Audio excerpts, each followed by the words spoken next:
Hello, in this video we are talking about how to calculate the difference of area between an inscribed and circumscribed hexagon in a circle.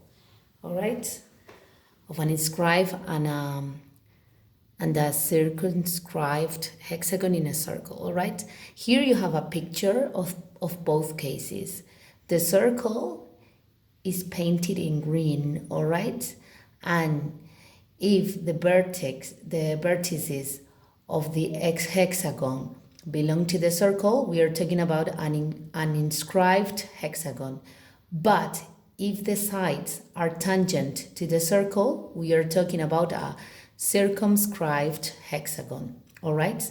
So if we want to calculate the difference between the areas, we are calculating the yellow area in this picture. All right? As you can see, this piece of paper was reused, okay? I think it is important for the environment to reuse and reduce what we utilize, all right? So here I drew an inscribed hexagon, all right? So if I draw this triangle,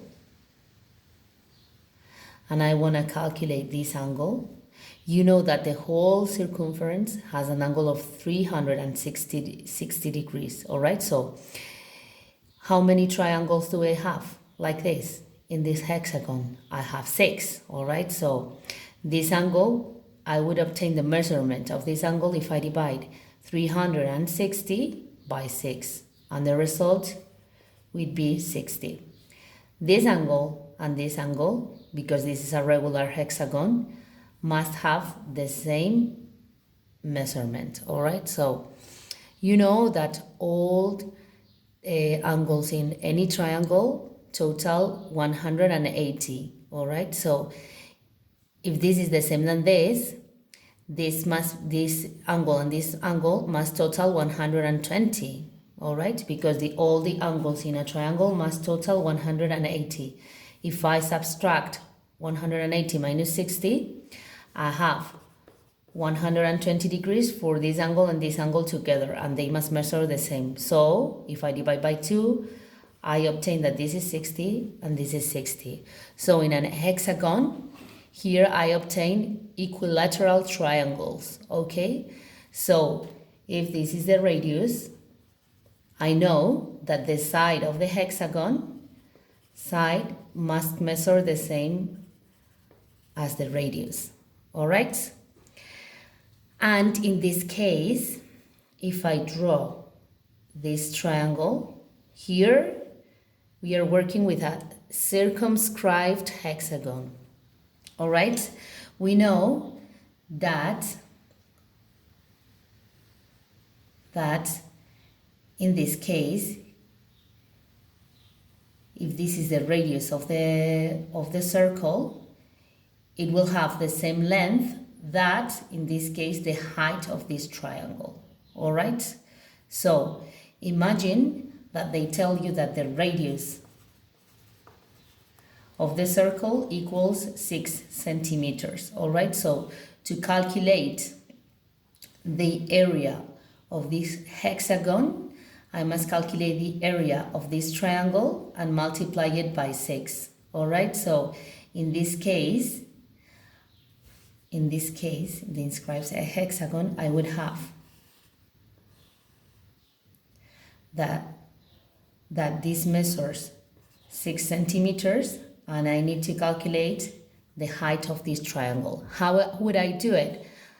I can divide this triangle into right triangles.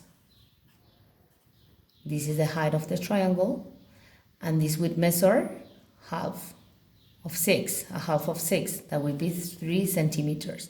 Then using Pythagoras, I can calculate this measurement, all right? Because I know that this is 6 as well, because this was an equilateral triangle, all right? So using Pythagoras, I could calculate this, okay?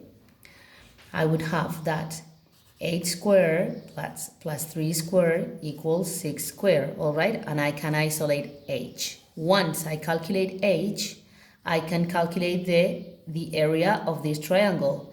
And if I want the area of the whole hexagon, I just have to multiply by 6. All right?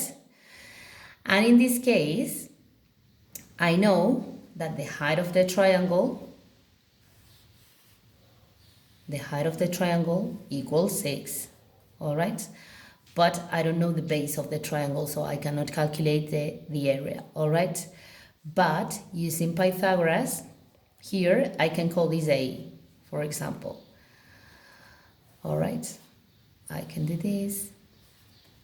And this is A. And this length, all right, would be 2A.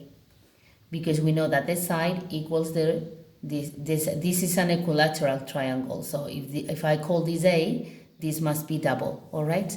Here I can apply Pythagoras again. 6 squared plus A squared plus 2A squared equals 2A squared, all right? I can solve this equation and I would obtain A, all right? And then I would know that the height of my triangle would be 6 and this length would be 2A. Now I could, in that moment, I would be able to calculate the area of this triangle, all right? Then I multiply it by 6 because I have 6 triangles in the hexagon, and I could calculate this area. Then I subtract the area I obtained here minus the area I obtained in the other case, all right?